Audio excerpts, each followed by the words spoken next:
السلام علیکم۔ میری آج کی ویڈیو ان لوگوں کے نام جو ذخیرہ اندوزی کر کے بیٹھے ہوئے ہیں۔ درویش اپنی دھن میں کہیں جا رہا تھا، اس کے چاروں طرف لوگوں کا ہجوم تھا۔ درویش میں یہ خوبی تھی کہ وہ سچی اور کھری بات کہنے کی تاب رکھتا تھا۔ اس نے کہا کہ عزت خوش قسمت کو ملتی ہے، اور اس دنیاوی لالچ میں آ کر اپنی عزت کو مٹی میں ملانے والا اس دنیا کا سب سے بڑا بے وقوف انسان ہے۔ لیکن افسوس، صد افسوس کہ کم ظرف یہ سمجھتے ہی نہیں۔ دولت اور اولاد کو فتنہ اس لیے کہا گیا ہے کہ اس کی محبت کے رنگ میں اپنے آپ کو سر سے پاؤں تک رنگین کرنے والے کا دل کوئلے کی مانند سیاہ ہو جاتا ہے۔ لوگوں کی محبت، چاہت، امید اور یقین پر دولت کو فوقیت دینا بدبختی کی علامت ہے۔ دولت نمرود اور فرعون کے پاس کیا کم تھی؟ قارون کی دولت ایک ضرب المثل بن چکی ہے۔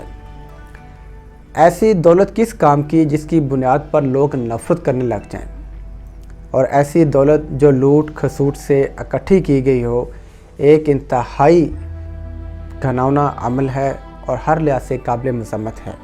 جب ہلاکو خان نے بغداد پر چڑھائی کی تو ہر طرف افراتفری پھیل گئی۔ خلیفہ وقت موسم باللہ کے حواریوں نے مشورہ دیا کہ شکست سے نہیں بچا جا سکتا، لہٰذا ہلاکو خان سے مذاکرات کر کے کچھ مطالبے منوا لیے جائیں۔ خلیفہ نے پیغام بھیجا جس کو ہلاکو خان نے منظور کر لیا اور انہیں اپنے پاس آنے کی دعوت دی۔ جب سارے بن ٹھن کر ہلاکو خان کے دربار میں پہنچے تو اس میں مکار بھی تھے، غدار بھی تھے، کچھ فکر مند بھی تھے اور کچھ سادہ لو انسان بھی تھے۔ ہلاکو خان ایک عجب شان سے جب دربار میں پہنچا تو سب نے کھڑے ہو کر اس کا استقبال کیا، کچھ جی حضوری کرنے لگے۔ اسی ثنا میں رنگ برنگے کپڑوں سے ڈھکے خیوان لائے گئے۔ خلیفہ اور اس کے حواریوں نے یہ سمجھا کہ ہماری خوب خاطر تواضع ہوگی۔ ہلاکو خان نے کہا کہ کھاؤ۔ جب سب نے رومال الٹائے تو وہ دنگ رہ گئے کہ یہاں کھانے کی بجائے خوانوں میں ہیرے جواہرات، اشرفیاں اور سونا چاندی کی ڈلیاں تھیں۔ ہلاکو خان کی باروب آواز گونجی کہ کھاؤ۔ خلیفہ نے ہمت کر کے کہا کہ یہ کیسے کھائے جا سکتے ہیں؟ تو ہلاکو خان نے خلیفہ کی طرف انگلی کا اشارہ کرتے ہوئے کہا کہ تم نے ساری زندگی ہیرے جواہرات، سونا چاندی، اشرفیاں اکٹھی کیں۔ اگر تم یہ دولت عوام کی فلاح و بہبود اور جنگی ساز و سامان کی تیاری پر خرچ کرتے تو آج تمہاری پوری سلطنت میرے خلاف سیسا پلائی ہوئی دیوار بن جاتی۔ لیکن تم نے ساری عمر یہ مال اکٹھا کیا ہے تو اب تمہیں یہ مال کھانا پڑے گا، اور یہ میرا حکم ہے۔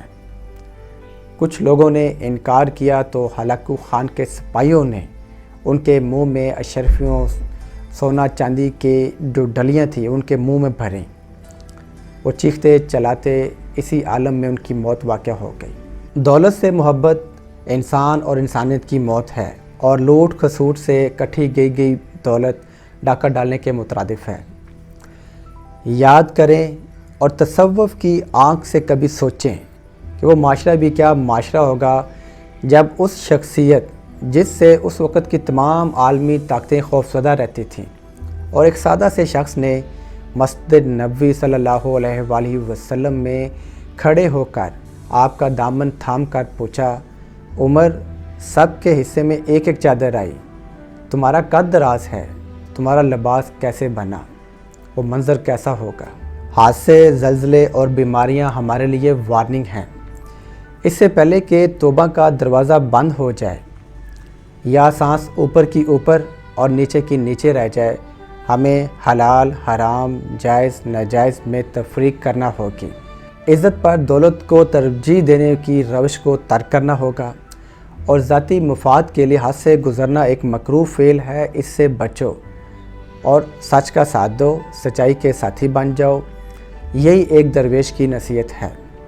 جو اس پر عمل کرے گا وہ دونوں جہانوں میں کامیاب اور کامران ہوگا انشاءاللہ۔ Thank you very much. اللہ حافظ۔